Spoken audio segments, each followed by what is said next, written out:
Welcome back to Kuli Kapal Channel. Sudah lama sekali ya kita nggak upload video karena pandemi yang panjang sini ya. Jadi welcome Ombo juga bagi kalian yang udah di kapal. Dan bagi kalian yang belum dapat schedule, semoga segera mendapat schedule dan segera melakukan aktivitas cari rezeki ya di kapal seperti sebelum-sebelumnya. Dan kita berdoa pandemi ini segera berakhir ya. Oke, jadi pengalaman saya kemarin pas join ke Eropa, kita harus mengisi form ya, namanya Digital Passenger Locator Form ya, di sini nih. Nanti kita cantumin linknya di bawah ya. Jadi kalian bisa download, kalian bisa isi di HP aja nanti ditunjukin ke counternya, atau kalian bisa print, nah terserah kalian ya. Tapi sebelum itu kita harus check-in online dulu. Jadi nanti pas waktu kita ngisi form ini, kita ditanyain berapa tempat duduk kita gitu. Jadi kita harus check-in online dulu di maskapai masing-masing dan pilih tempat duduk kita. Baru kita mengisi form ini. Karena form ini pasti akan ditanyain di counter ya, di counter check-in. Kalau nggak ada form ini kita nggak bisa check-in. Oke, jadi form ini hampir mirip-mirip kayak form declaration ya. Form ini berisi tentang personal information, jadi data diri kita, nomor paspor yang jelas, transportation information, jadi aircraft flight information, jadi kita terbang pakai pesawat apa, flight nomornya berapa, terus seat numbernya berapa, terus boardingnya jam berapa, dari Jakarta itu jam berapa, dari Indonesia sampai ke Eropa jam berapa, terus airport di Eropa itu airportnya apa gitu. Uh, Boardingnya dari Jakarta tuh dari bandara mana, apa Surabaya, Jogja, apa Jakarta, Soekarno Hatta gitu ya. Terus permanen address itu tentang alamat kalian ya. Terus ada lagi emergency contact information, ya kalian bisa isi ayah, ibu, apa istri gitu, sama nomor teleponnya juga, sama emailnya juga.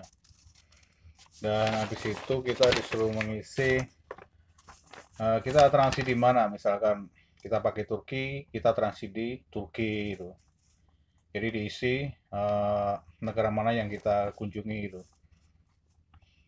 Terus pas satu lagi, kita ke Eropa itu mau ngapain gitu, di sini ada apa kerja apa kalau kita kan kerja proven work requirement gitu, nanti ada pilihannya di situ.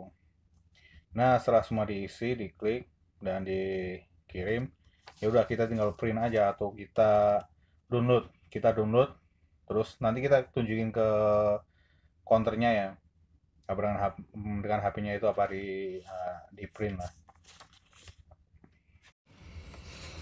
Oke, untuk medical masih sama kayak yang kemarin ya, cuman ada tambahan aja kayak gini nih. Kalau di perusahaan saya kayak gini nih. Nah, jadi ini CFR Health Self Declaration with COVID-19 dan vaksin record and temperature control. Jadi ini kayak self declaration ya, tentang kita disuruh ngisi temperatur kita. Jadi setelah medical, 2 minggu sebelum berangkat, kita disuruh mengisi temperatur kita dari pagi sama sore ya, jadi ini. Pagi misalkan ada berapa, pagi berapa, sore berapa gitu lah. Dan untuk vaksin, bagi kalian yang belum vaksin, kalau di perusahaan saya belum mandatory ya, belum wajib vaksin tuh. Nanti kita vaksin di sini. Jadi tapi kalau ada yang mau vaksin silahkan gitu. Tapi harus diselesaikan 2 kali ya. Nanti kalau apa misalkan vaksinnya cuma sekali terus kita berangkat, di sini ada juga vaksin pertama kapan manufaktur itu kayak apa, vaksin apa gitu. Terus vaksin kedua kapan gitu. Artinya kalau teman-teman mau vaksin di rumah harus harus selesai ya. Jadi di sini ditulis vaksinnya udah selesai, sertifikatnya udah dikasih gitu.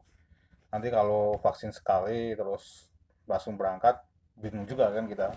Di sini juga bingung apa mau divaksin apa nunggu pulang lagi gitu kan. Ya gitu lah. Oke, untuk PCR yang diminta di Eropa ini 48 jam ya. Jadi kemarin saya bisa di Fast Lab. Jadi saya PCR pagi, berangkatnya malam ya. PCR jam 8 pagi, berangkatnya jam 9 malam. Hasilnya 4 sampai 6 jam ya. Biayanya kira-kira sekitar 900.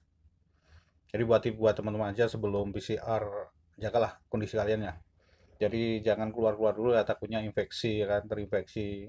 Nanti hasilnya nggak bagus, positif itu jadwal kita dipending lagi. Jadi usahakan hasilnya itu negatif.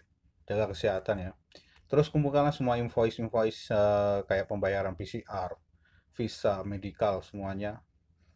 Dan kita bisa untuk dirembesi kapal ya, bisa minta ganti ke kapal gitu. Oke, nanti setelah sampai di kapal kita akan di PCR lagi ya.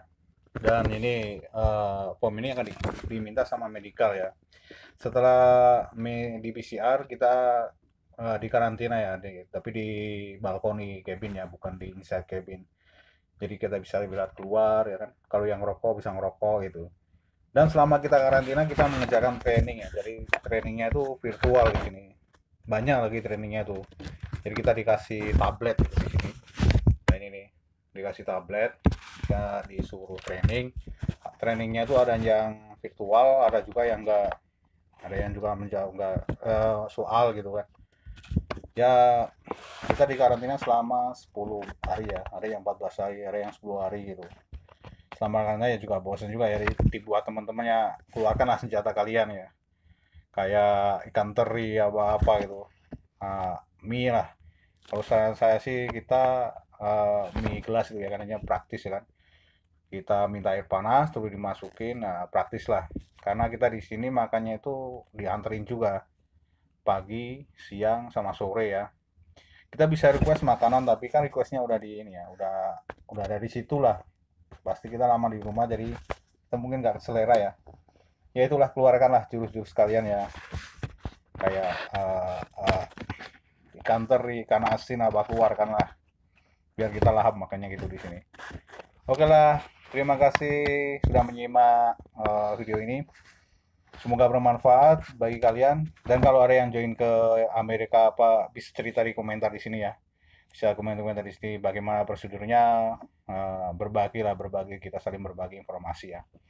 Oke, tetap stay tune di Kulik Kapal Channel dan bye bye.